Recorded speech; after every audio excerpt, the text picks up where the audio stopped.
ונגיד שרוצים ללמד בנות, אז גם כן רוצים שהם ילמדו בצורה הרצינית הזאת, שהשאלה אם בכלל ככה צריך ללמד גמרא. אני לא יודעת מה התשובה.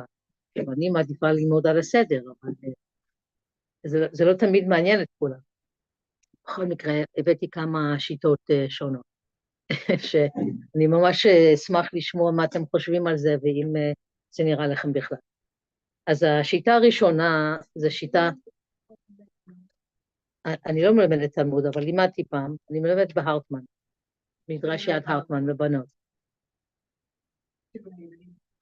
תיכון, כן. חטיבה בתיכון. אז השיטה הראשונה,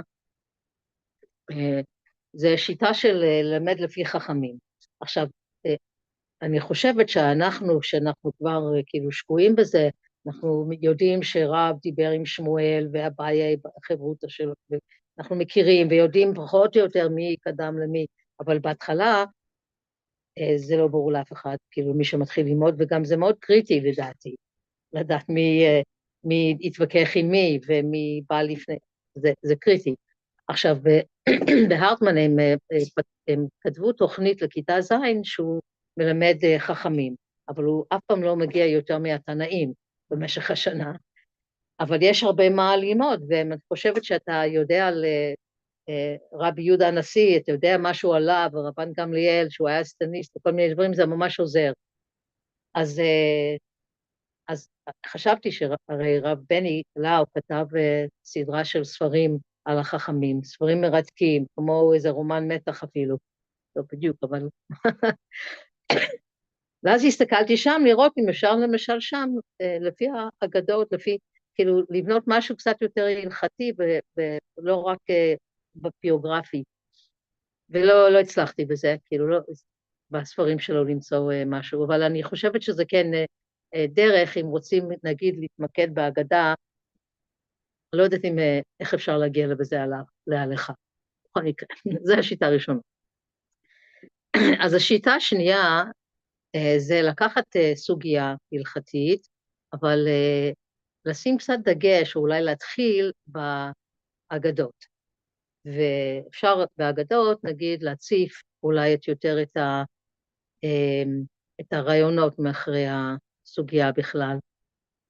אז לקחתי פה את סוגיית השבת אבידה, והבאתי שתי אגדות שמצאתי שם, אז אני אקריא אותם. אז יש את האגדה הראשונה, ממר ומר זוטרא ורב אשי, איקלו לבוסתנא דמר ברי עיסק, הם הגיעו לבוסתן שלו, הייתי אריסי תמרי, והאריס שלו הביא להם תמרים ורימונים, ושד הקמאי הוא שם לפניהם, והממר ורב אשי אכלו, ורב זוטרא לא אכל. בינתיים הגיע מר בר עיסק, אשכחין, הוא מצא אותם, ואמר לאריסי, אמי לא הייתי לן רבנן מהנח שפירתא, כאילו, למה לא הבאת להם את הכי טובים? כאילו, אני מסכים לתת. לאריס הרי לא היה רשות כל כך לתת את הפירות לחכמים, אבל הנה בעל הבית.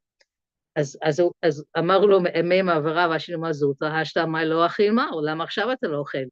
והתניא, אז הוא מסביר להם שאם בן אדם תורם, האריס שלו תורם, ואתה, הבעל הבית אומר, למה לא תרמת יותר יפות? אתה סומך על זה שבעל הבית מאשר לתת את התרומה, והתרומה תרומה. אז מר זוטרא אומר, כן, זה בעניין תרומה, אבל פה אני לא יודע. יכול להיות שלא נוח לו, ולכן הוא הסכים, כאילו, בעל כוחו לתת. אז פה אתה יכול להעלות ממש את העניינים הכי רגישים של השבת אבידה, כאילו, כמה אני צריך לדאוג לרכוש של הזולת, כמה זה אחריות שלי, עד איזה מקום, וזה כל מיני דברים שהרי בסוגיה, כאילו, כמה זמן אתה צריך להחזיק את החמור אצלך, וכמה אתה צריך להכריז, כל זה בדיוק השאלות האלו שאפשר אחר כך, כאילו אתה רואה את התמונה מעל, אתה אולי יותר רלוונטי להגיע לפרטים של הפירות המפוזרים פה ושם, כאילו, כל הפרטים. והבאתי עוד אגדה, מר זוטרא חסידה איגנב לקסה לקספא מיושבזה, הוא גנבו לו כוס, בחד האורחים, חזי אלו בר בירב, דמה שידי ונגיב בגלימה דחברי, הוא ראה אותו בחור שמנגב את הידיים שלו במילים של אחרים, ואמר, היינו היידה אכפת לי אמונה דחברי קפטי ועוד, כן? כלומר, לקחו אותו, כפתו אותו והודה. אז גם פה זה כאילו סוג של אותו דבר, כאילו כמה אתה חייב לדאוג לרכוש של חבר שלך, שזה דברים לא חשובים, וכמה זה בכלל מעיד על אם אתה דואג לדברים הגדולים. שאלות שתמיד מעניין תלמידים לדבר אליהם. אז זו השיטה השנייה. השיטה השלישית זה לבסס על לימוד הלכה, אבל הלכה יומית, כאילו הלכה אקטואלית, אני מתכוונת, ואני בעצמי ראיתי שזה ממש עובד לתלמידות של כיתה ח', שזה הכיתה הכי קשה בבית ספר, שממש לא כל כך עניין אותם תלמוד, כי בזין הם בהמומות, כן, בית ספר חדש, ובט' הן מתחילות להרגיש שוואו, זה מוביל לבגרות וצריך ללמוד משהו, בח' הן פרפריות חופשיות. כן, כולם יגידו את זה, אני חושבת. בכל מקרה, למדנו פרק שני של... מה? אז למדנו פרק שני של בבא מציעא, מה שכבר לא מלמדים עכשיו בהרטמן, מלמדים קידושין בכיתה ח'. לא, כי יש את הנושאים של הורים, לא, הורים, אז מצוות האב על הבן והבן על האב, ומה החובות של הורים ושל ילדים, כן, כן, מהבחינה הזאת, כן. בכל מקרה, במקרה הבאתי באיזו מקום איזו תשובה שחיפשתי ולא מצאתי, כי הייתי ממונה, היה לי מינוי למורות הדף היומי של חסידי סוכות, מי שרוצה לעשות איזו חוויה אמיתית. ופתאום, למרות שגם ההלכה לא עניינה אותם, פתאום זה כן עניין אותם. אז הבאתי...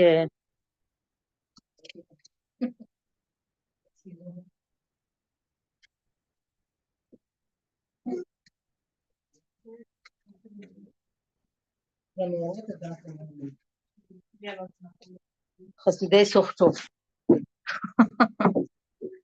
רגע, תנו לי אחד.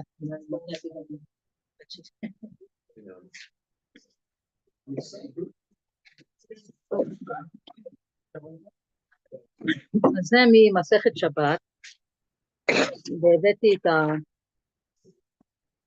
רגע. רק שנייה. אני לא יודעת אם צילמתי לכם את זה, או... רגע. גם לא צילמתי לעצמי. מעניין. אוקיי. בכל מקרה, יש... הנה, כן. יש... אולי זה כתוב לכם בדף. שיטה שלישית. יש שתי משניות, הגוזז את הצמר, מלבנו, מנפצו, צובעו, טובה, וכולי וכולי, וקורא על מנת לתפור, כן? שזה בעצם השאלה פה, וכי דרך כתיבה בכך, אז יש פה שני נושאים חשובים, כאילו באמת הקורא על מנת לתפור מקלקל על מנת לתקן, המאוד מפורסם, וגם כן האם זה דרך כתיבה, ופה יש תשובה ממש מעניינת, האם מותר לתפור בשר אדם בשבת, שמציינים שזה לא עניין של חירום, שאפשר היה בקלות לחכות למוצאי שבת, אז כל אחד יכול לדמיין עצמו יושב שם שעות במיון, ואומרים לו, טוב, אי אפשר לתפור בשבת, טוב, עוד פעם במוצאי שבת. בכל מקרה, מגיעים למסקנה פה, שתפירת אור של בן אדם זה לא כמו תפירת שני דברים שהם זרים אחד לשני, שאתה מחבר אותם, אז זה לא בדיוק כמו תפירה, וזה מתאחה בעצמו, כאילו, וזו תשובה מאוד אנושית, שאני חשבתי שגם מהבחינה הזאת זה מאוד יפה להביא את זה, לשלב את זה בלימוד, ולהראות לתלמידים שיש פה תופר על מנת לתקן מי תופר בכלל וכל זה, אבל פה שיש השלכות אמיתיות ויומיומיות, ובדרך כלל הדברים האלו נורא מעניינים, לא יודעת למה, אבל מעניינים. והשיטה הרביעית שהבאתי, מי שהיה בכתיבה יוצרת, אז יצא לי לכתוב את זה. השיטה הרביעית זה להפוך את התלמוד לדרמה. עכשיו, לא תמיד אפשר לעשות את זה, לא בכל סוגיה, ואולי כן אפשר בכל סוגיה, אני לא יודעת, אני לא... אבל בוודאי בסוגיות האגדיות אפשר להפוך את זה לדרמה, ולהציג את זה בכיתה, ואתם רוצים שאני אקריא את זה? אוקיי. אז זה האגדה של רבי זרע, שהיה מתעמר ממסמכי, הוא התחמק מהסמכה, גם כאילו משהו אקטואלי. אמר רבי אליעזר, לעולם הווה קבל וקיים, שזה תמיד תהיה ענב וככה תחזיק מעמד, כיוון דשם אלוהי אמר רבי אלעזר, אין אדם עולה לגדולה, אלא אם כן מוכלים לו על כל הבנותיו, אמצי נפשי, עכשיו אמצי נפשי זה המציא את עצמך לנשיא, אבל אני קצת שיניתי את זה בגרסה שלי. אז רבי אליעזר אומר, בתוקף תפקידי הגיע את הסמכה, אני רוצה לקרוא בשמות הרבנים, לקרוא בכולם, ומגיע לרבי זרע, ורבי זרע לא נמצא שם, אז גוררים אותו החוצה, ואז הוא עומד לפני רבי אליעזר, ורבי אליעזר אומר לו, אני מבין מדוע אתה מתחמק מקבלת הסמכה, למדת 10 שנים, לא יודעים אם זה 10, כן? בטח יותר, אחרי עלייתך מבבל, התמדת בפני קשיי קליטה בארץ ישראל, התגברת על דעות אחינו כמעט מעט יערים, כלומר היו לו ממש קשיים בהתחלה, קראו לו בכל מיני שמות, והוכחת שיש לך תרומה רבה בבית המדרש, מה מונע ממך לעמוד עם כולם ולהיות לרבי? אז רבי זרע אומר, אני שמעתי מפיך את המילים לעולם הווה קבל וקיים, מה התכוונת? אז רבי אליעזר אומר, יודע שדיברתי בשעת קושי, אמנם התכוונתי שעדיף להישאר שפל וענה ולא לקבל על עצמך תפקיד של רב, וכך תאריך ימים. אז זרע אומר, האין בכך אמת? לדעתך, ורבי אלעזר אומר, מתקן את עצמו, יש בזה אמת ויש בזה לא אמת. האמת, עדיף לכל אדם לשמור על מקום שפל בהיררכיה, כדי לפעול אמנם לטובת הכלל, אבל בסתר. וכך הוא מונע מעצמו גאווה ומחשבות על חשיבות עצמית, ונטייה לשכוח מדוע הגיע לכך, שזה באמת בעיה מאוד גדולה היום גם אצל המנהיגים. וזרע עונה, גם אני סבור כך, ועל כן סירבתי, ועודני מסרב לקבל על עצמי הסמכה, ורבי אליעזר אומר לו, אבל אני טוען שאפשר להיות מנהיג ולשמור על הערכים שהיו קיימים בך מקודם. אל לך לחשוב קיבל תפקיד מחמת גדולתו וחשיבתו, אלא קיבל כדי לחוש את צער הרבים ולפעול להפחית את צערם. ויש שאינם עומדים בכך, אולי רבים. אז זרע אומר, אני אינני רוצה בתואר ולא באחריות, שמא הכל, הייתי ואשאר קטין נהריך שוקי. כמו זה היה, הוא הרי ברח מהבריונים לתוך איזה תנור, אני חושבת, ונחרך בשוקיים, ואז קראו לו, והוא היה גם קטן, אז קראו לו קטן חרוך שוקיים. אז רבי אליעזר אומר, הלו, לאדם לקבל כינוי גנאי שהודבק לו, עליך לדעת שהעם זקוק לרבנים, אילו כולם היו כמוך, לא הייתה מנהיגות רוחנית והלכתית לעמנו.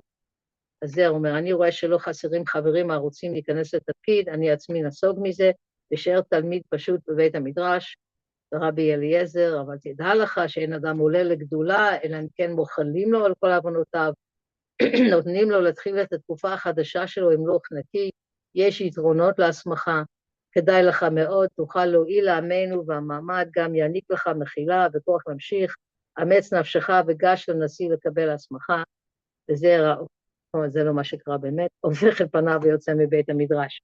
כלומר, אנחנו יודעים בסוף הוא קיבל, כן? הוא השתכנע. אבל אני עשיתי אותו לא משכנע, אבל אפשר כאילו גם על זה לדון, אפשר גם לתת לתלמידים, כמו להתחלה, כאילו בתור התחלה לכתוב להם דרמה, ואחר כך לתת להם לכתוב דרמות, וכל זה דרכים להמחיש, להנגיש את התלמוד לציבור. תודה. יש לכם, מה אתם חושבים?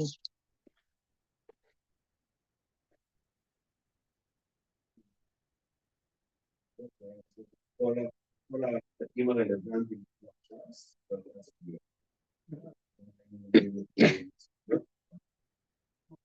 גם שיטה.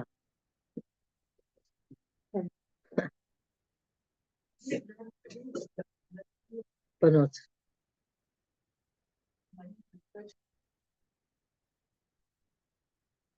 גם אני חשבתי, אבל לא עשו את זה. עד שגיליתי את המורה. אז למשל, זה מה שבאמת הם רצו לעשות במדרשייה, בהרטמן, והם כתבו למשל תוכניות חדשות כאלו, למשל כיתה ז', אבל מי שמרכז עכשיו את התוכנית הוא בחור מעולה, שרוצה ללמד לפי הסדר. כן.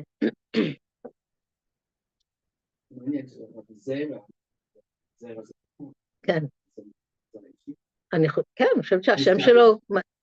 מה? אמרתי, כן, כן, שזה כתבו קטינה.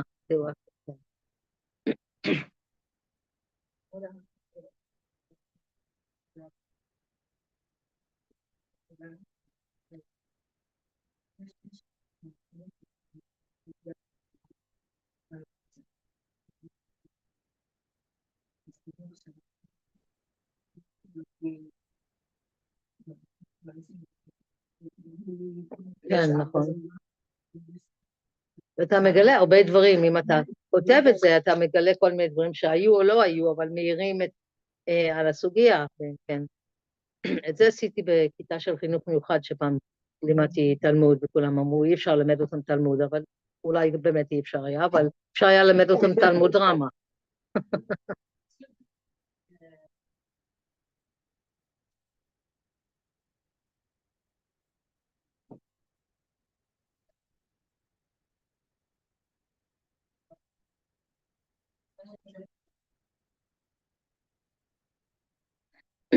מבוגרים, אני חושבת שהשיטה אולי לבסס את ההלכה וללכת אחורה, כמו שאנחנו קצת עושים פה, כאילו. כי למבוגרים, אני חושבת שההלכה היא מאוד רלוונטית. מבוגרים שרוצים לבוא ללמוד תלמוד, ההלכה זה בעצם כרטיס הכניסה שלהם, כמו זה מה שהם מכירים. אם אתה מדבר על נשים שלא למדו תלמוד למשל. כן.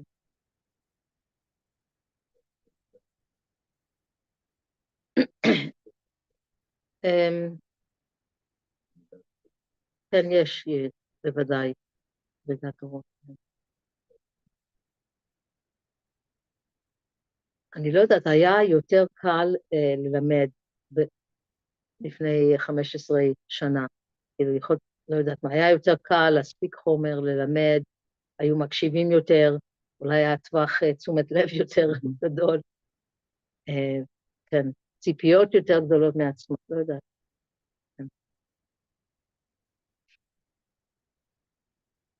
טוב, מאיר?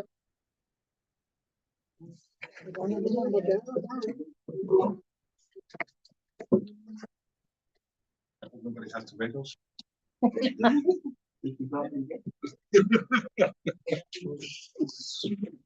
If it's gonna take a while, I will try to to make it as quick as possible because everybody is tired and it's getting late.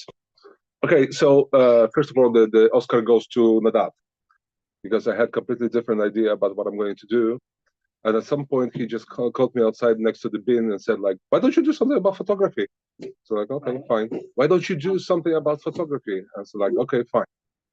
And that was the moment the topic came up.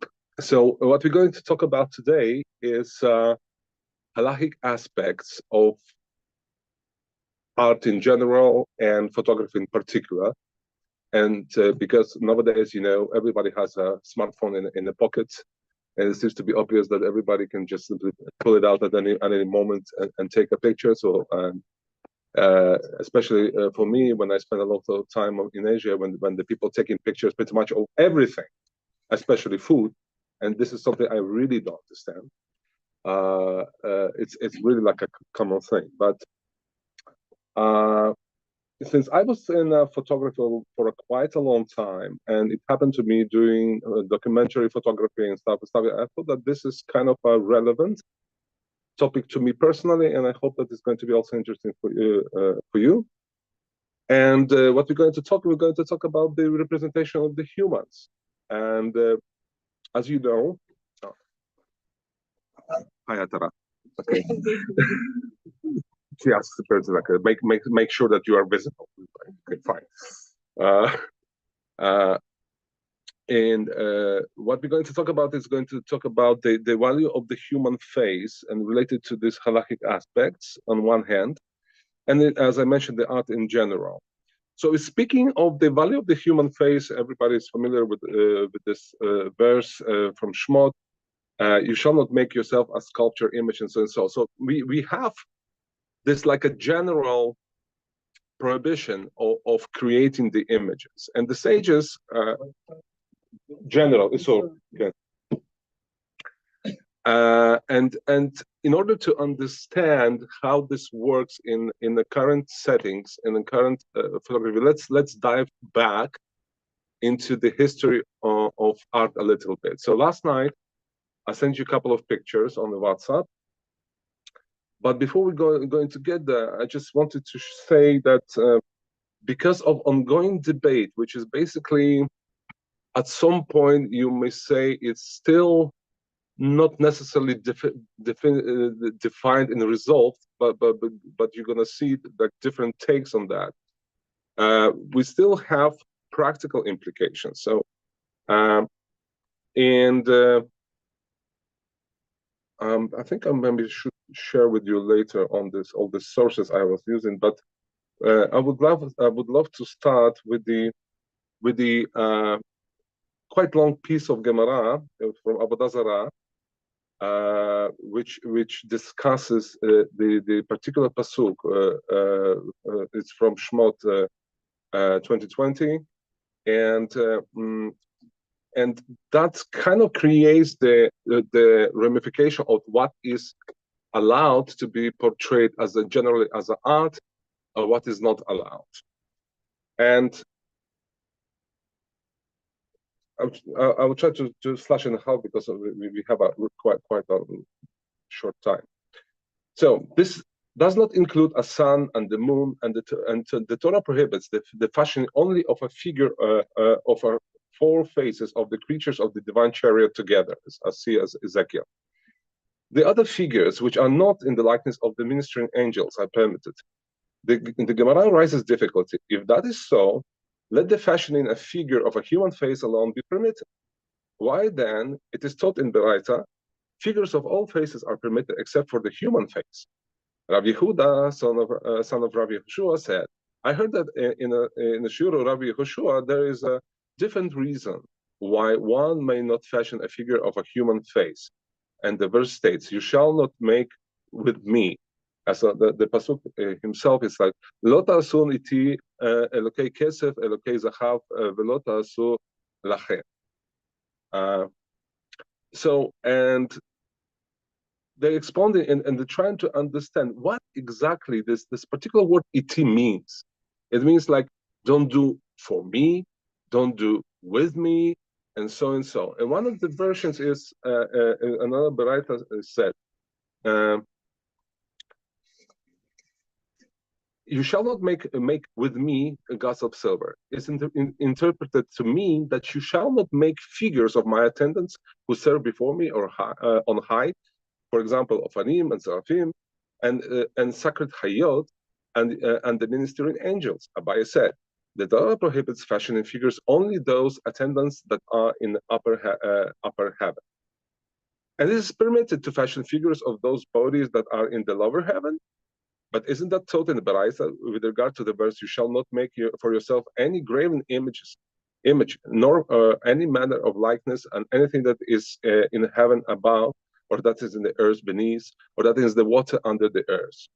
And the phrase that in heaven serves to include the sun and the moon and the stars and the constellations. And the term above serves to include the ministering angels. Apparently, it is prohibited to fashion a figure if there's celestial bodies that are in the lower heaven. The Gemara answers, when that Beraita is taught, it is in reference to the prohibition against worshiping them. And just cutting this a little bit on half, because this is a fantastic discussion which lasts like for almost whole daf.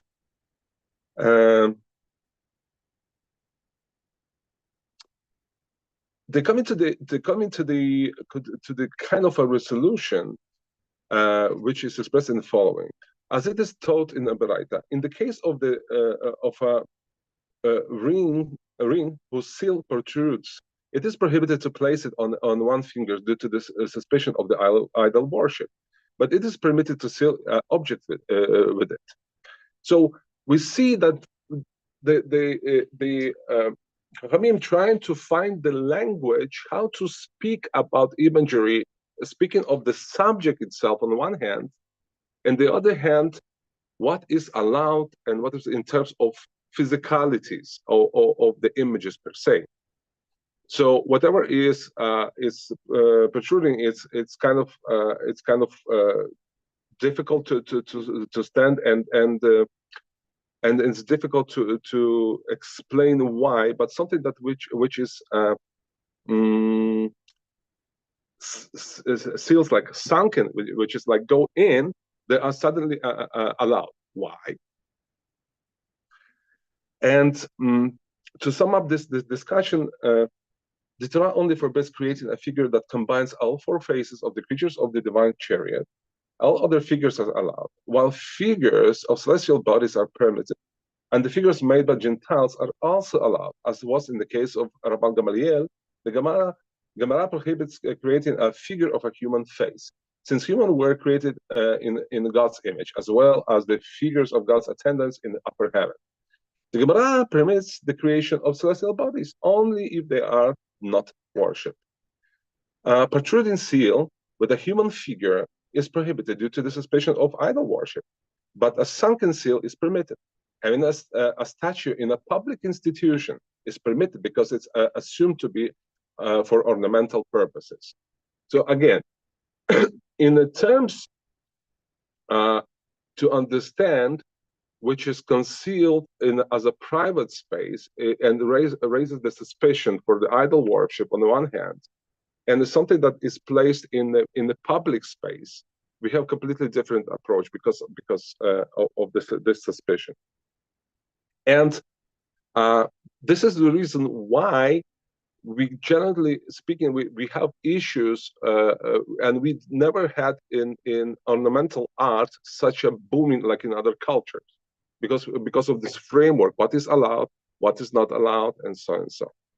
And now this, I would love you to take a look of this PDF I sent you last night, because it requires a little bit of explanation. I will switch myself too. So the first picture was taken in one of the synagogues which turned into a museum in Izmir, because we see the difference how in Ashkenazi and in Sephardi world the things were developing completely differently. And if in Sephardi worlds, especially once Jews were expelled from Middle East to Turkey, and from south of Europe to Turkey, they brought with them the tradition of ornamentals, like geometrical figures and so and so. While Ashkenazi tradition had a different take, and it's very interesting because you can see this in Israeli museum, in all the special order prints, how the artists trying to present human face, but at the same time not to present it. And all these medieval figures, you probably know, of the people which with the heads of the birds and stuff like that, that's actually comes more or less from there. So this is the ceiling of one of the synagogue in Izmir. You see this patterns and floral ornaments on the top. The second picture is the synagogue, which is completely ruined right now, almost non-existent in Poland, in Lodz. And you see also geometrical patterns and no floral motifs so far. And the third picture, this is synagogue in Tikhotin, and you will see that on the walls there's a lot of text. So what was the main reason to adorn the interior of the synagogue with the text? So the reason was quite practical. People should, if in times they had a kind of shortage of access to the books, they may have all the basic prayers just simply written on the wall and then attend to the services. So this is like one still surviving this type of synagogues in Poland. And the last, it is from my hometown, and this is something completely different. As you know, I'm coming from Western Ukraine. I was born there, and in my town, Lvov or Lemberg, there is so far one functioning, fully functioning synagogue. And you will see this exactly tradition of portraying animals, mystical animals, like a griffons, like a lions, and so and so. What is interesting, it is quite new synagogue, and the history of this synagogue is appended to the end of the file. There's a short note. But what is interesting, as we learned about the 3D images, which are kind of a problematic. This is the way especially on you see on this big picture with like a general one. When they applied the technique known from the times of Baroque of the 3D imagery, which is fake 3D. And since a city I'm coming from was founded in 13th century, and so very with a big history of art in it, and so and so. There is one church in the city which has also made in the same style as the Baroque style, when the angels are painted, but there's only one element sticking out physically of the scene, and this is the leg of the angel. But the whole thing is made like a fake 3D. So on the certain angle, it looks to you like a whole 3D image, and that would be halachically absolutely problematic. So these walls, they are problematic because they are, but at least they are fake in 3D. However, we know this styles and these approaches to the imagery in general, they were obviously interconnected, especially in Europe. So we have like a very nice example of this type of Baroque in synagogue, which is kind of quite unusual. All right. So let's just like sum up. The issue is with the piece of the verse Lota Suniti, and Torah prohibits constructing objects that are replicate Hashem's servants, even though not for idolatry purposes, but rather for decor. It's problematic. Servants, including the inhabitants of Mador Ha'elyon, inhabitants of the lower abode, Mador HaTachton, Sun, Moon, and Mazalot, humans, and whatever was connected like vessels for the Beis Hamikdash. That is absolutely no go. And the image that is physically protrudes is known as boletet, and the one of these edges on the surface is known as shoka'at.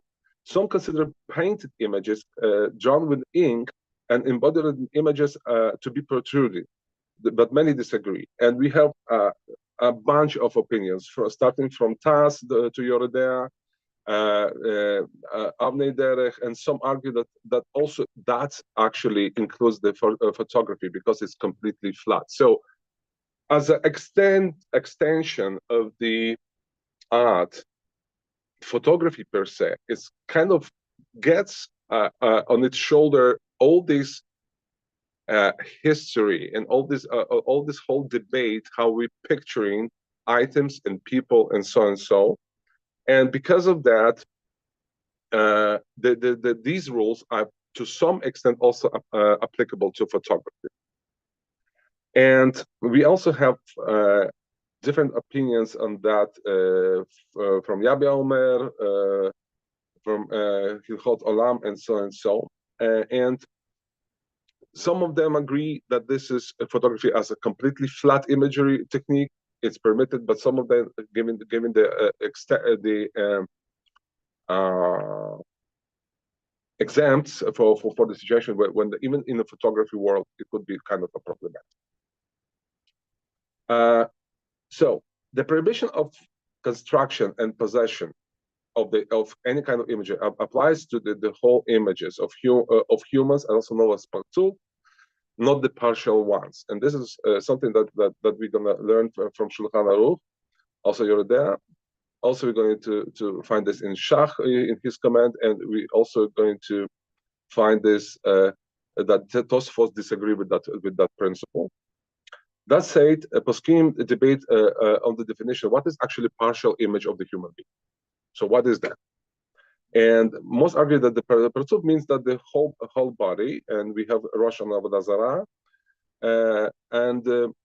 Further debate is even omitting or removing a finger of or limbs, it suffices. So there is an idea that if we're going to present something which is broken, as a matter of fact, it might help us to avoid this problem with presenting the whole body or the whole posture of the human being.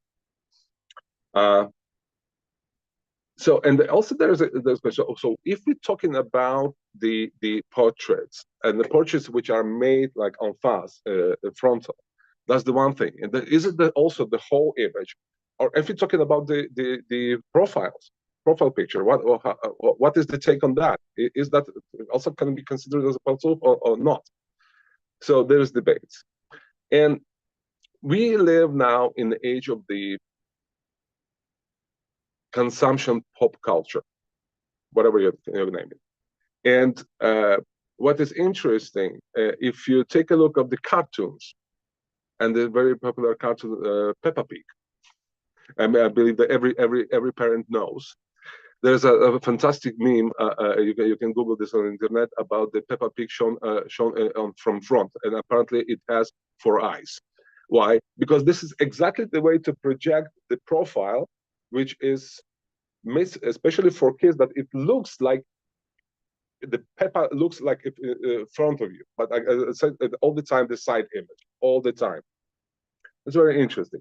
Same comes to the issue with the dolls, for example. So are dolls permitted to? Because are the wax figures are permitted to be shown, and so and so. And there are different opinions whether the Jews is supposed to go to the wax museum, for example.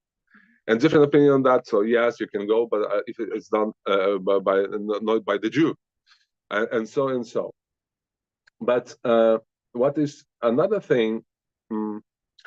Due to the halachic debate as well as the Kabbalistic concerns, when the photography first became widespread, many Jews took a strict stance, except when necessary, and it was of a partial image. But over time, that stringency has faded away, with only some especially righteous individuals not allowing their picture to be taken. Nowadays, the universal practice is to allow one's picture to be taken and to take picture of others, especially if the image are not all front or back of the body. And I found quite interesting story. Just give me a sec because I want to jump forward.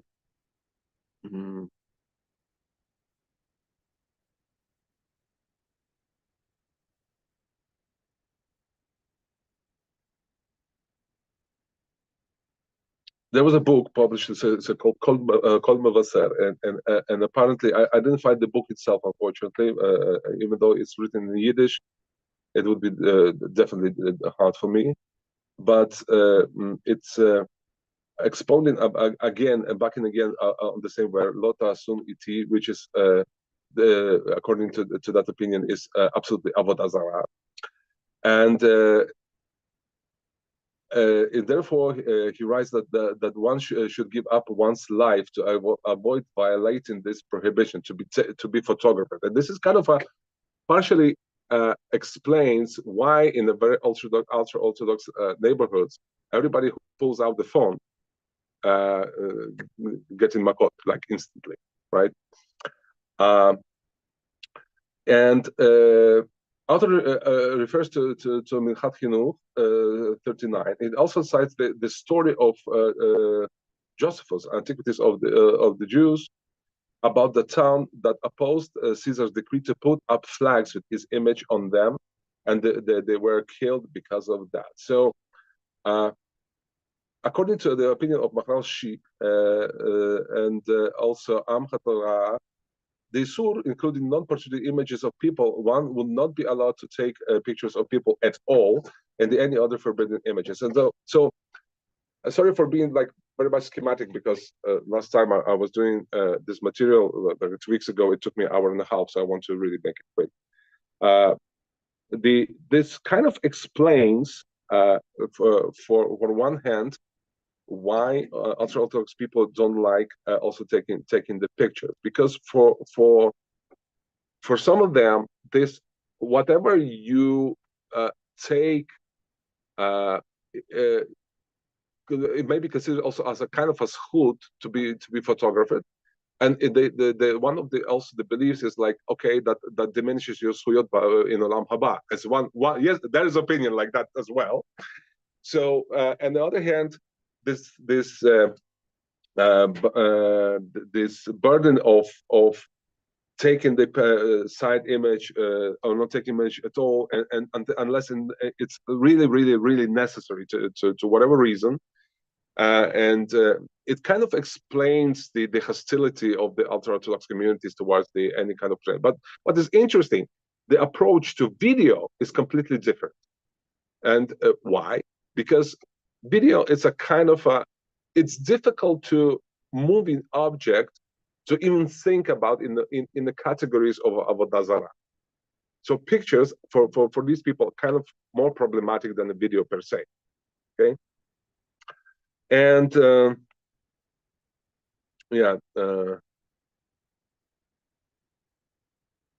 so speaking of that, there's another aspect. An aspect, if we can say that a part of the pasuk that says that human being is made by Tzelem Elokim, if there any practical, like a physical value to the human face in halakha, and this is what's interesting to me to find in also in Shulchan Aruch, where in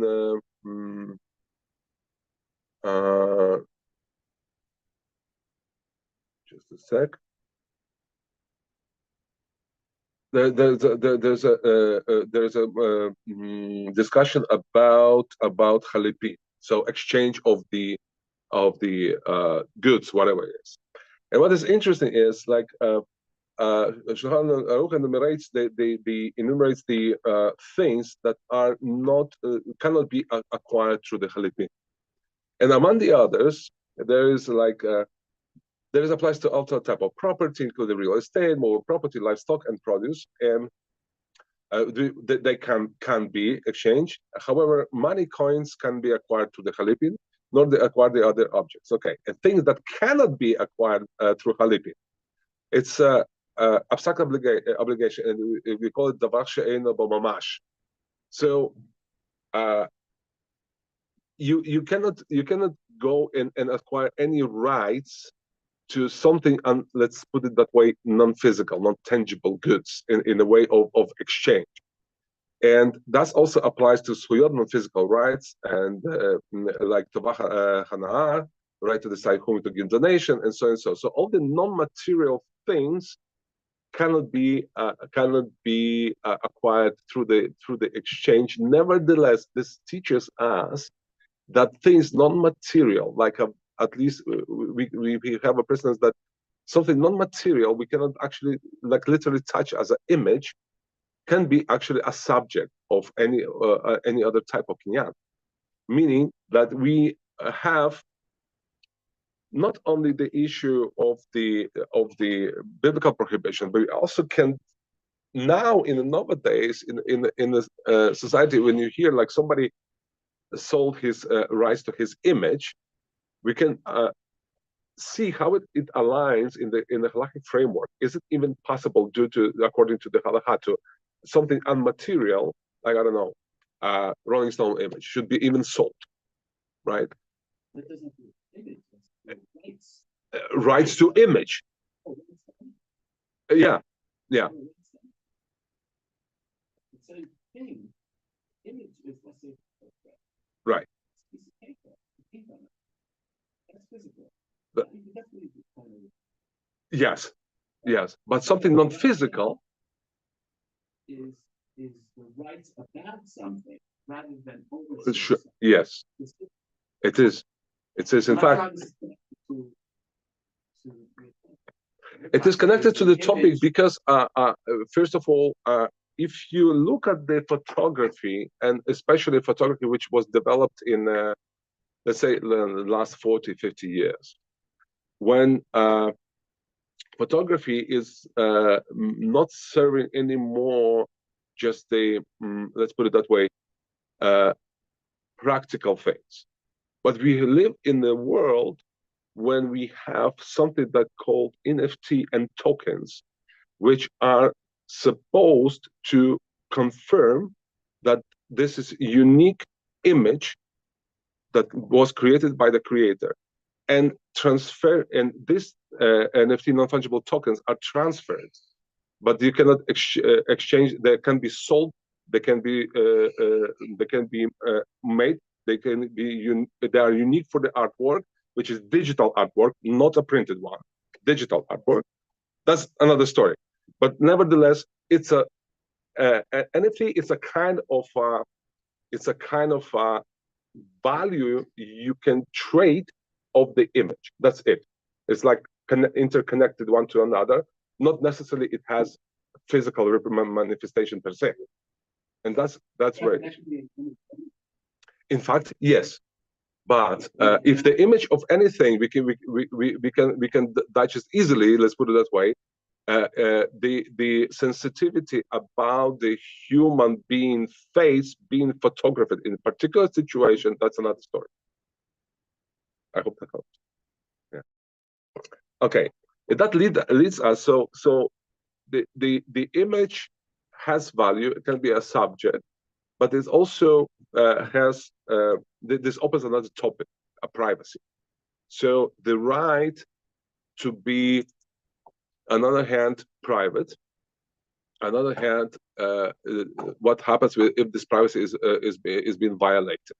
And I really make it much fast. And I believe everybody in this room knows the rulings and debates from Baba Batra regarding the damage caused by the site. So the issue about how we're not supposed to construct windows in order not to see the gun to other people, and so how to be basically supposed to respect boundaries, and and that means if we look at on one hand of value of the human representation, human image, on the other hand the privacy, and we're trying to connect these two things, what we're going to see, we have different takes in different systems and in different countries. That being said, just to swiftly compare, I would say the halachic system is very much taking care of the privacy of the human beings more than any of the legal system I know. Speaking of the privacy per se.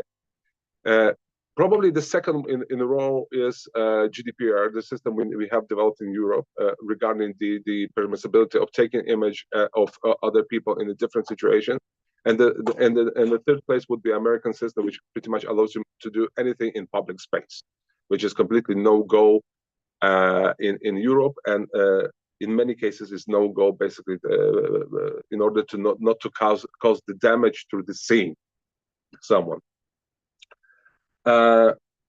And why it is important to know, because it has not only about the saving privacy of people for the sake of the privacy, which is a right, but it's rather obligation towards extending the rules of, for example, Chafetz Chaim speaking of the Lashon Hara.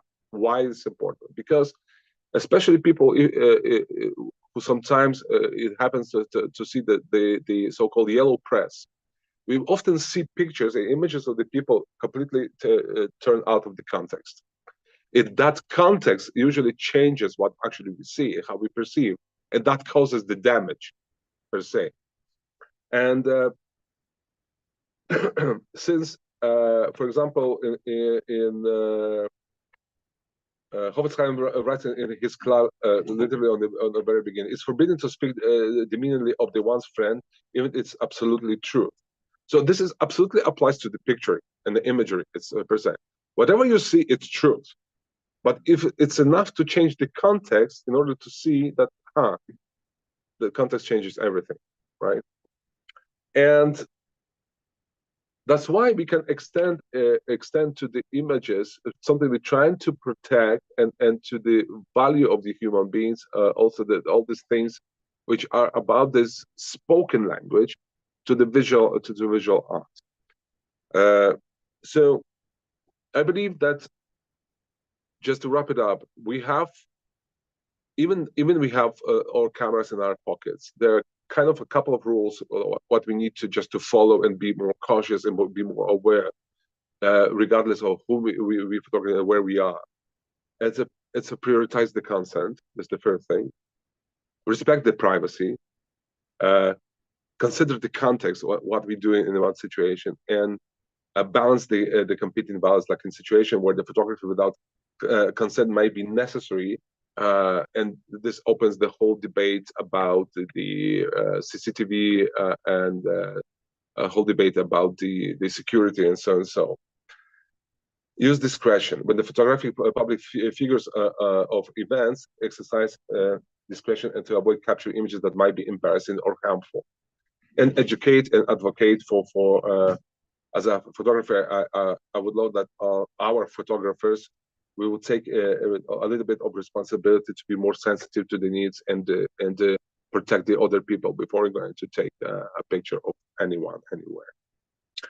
So that's in a short. Wrap it up in 2 sentences. Halakha provides like very much structured framework for ethical photography. We started from the problem of making images of human beings in general, like, and what that actually meant to art. We went swiftly through the 19th century when when Eastman popularized the first Kodak camera, and it goes, let's put it viral. We talked about the value of the human face per se, and what even though it's not necessarily for some people, it's comfortable because of their beliefs and their convictions that they picture, the imagery was taken. We went through the consent and the privacy very brief, and I showed you very quickly that Halakha takes care much more than any of the legal systems I know. Speaking of the preserving the privacy, and we brought to the conclusion that there's something that we could call ethical art and ethical photography when we take in consideration the interests of others. That's it. Thank you. Wow. It was like first time I made this lecture in Polish like 2 weeks ago, and it was 1.5 hours, and I was looking at the people, and they said like, I'm thinking like, am I okay? Luckily, they on the other side of the screen they have tomatoes, so that's where the tomatoes come from. It was very fast forward version, like literally very fast forward, because yeah, that was I kind of felt because of the question of Ralph Hefter, what does imagery has to do with the value and so. Yeah, we live in the world as a digital art can be trade, can be exchanged, and sometimes for I don't know if you've seen this cat, this pixeled cat running over the rainbow. There's a GIF which goes with the millions of dollars of value just because of NFT. It's never been a real physical thing. So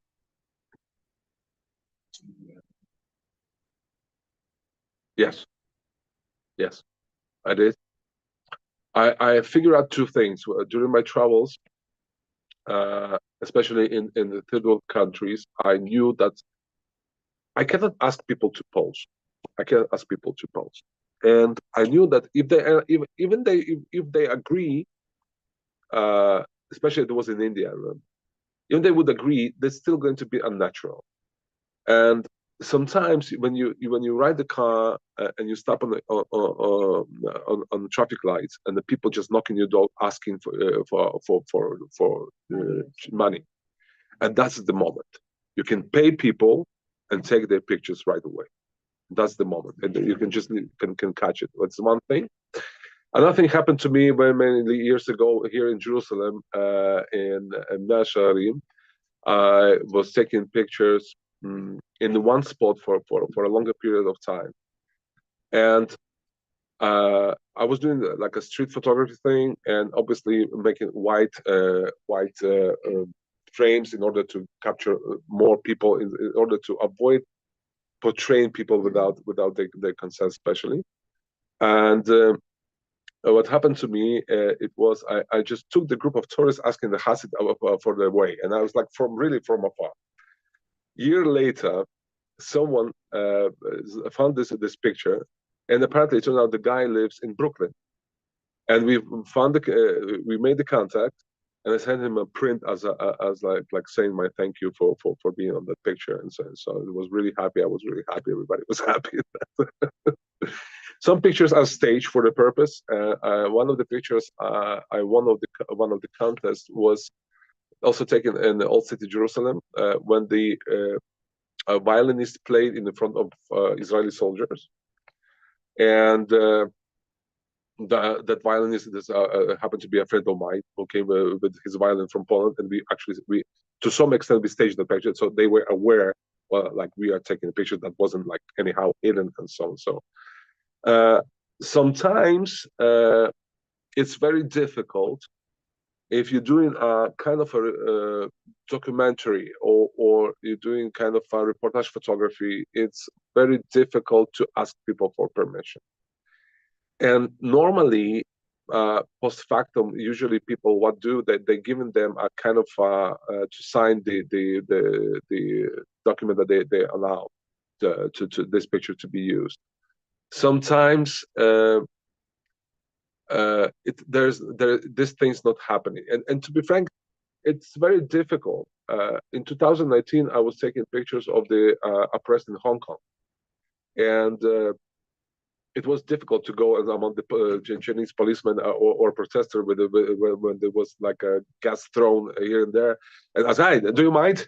Yeah, I'm gonna take your picture." Yeah, you know? And it's hard, but and it's definitely when you don't do photography, let's say for especially for documentary photography.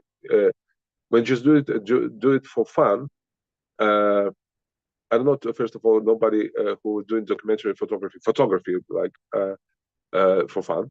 That's the one thing. Second thing is it's difficult, especially when you're showing the atrocities of war, for example. It happened to me to Cambodia and see people still now sitting playing music, and I was like very surprised. What's going on? It was like music, and the guy, one among the other musicians, they have playing like a traditional instrument, sitting like having just a leaf in his mouth and just trying to do a kind of harmony and so. And I was like, oh wow, that's interesting. What they doing here? And apparently, there's a war veterans of the Khmer Rouge War, and without partially without limbs, they're just like begging for life. And I was taking the picture from the back. They were like a tiny stage, and they were sitting there. And I asked, just showed them, "Can I take a picture?" Yes, like yeah. And I have a picture when he's sitting playing on that leaf, and his princess is just like standing next to him.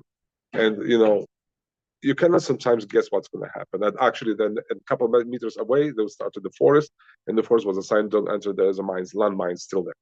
So this is what's happening. And you don't have the ability to ask for permission, but sometimes it's just a gesture. Can I? Something that really helps. Yeah. Thank you. Sorry for being so much talkative. I promise not do it again. Yes.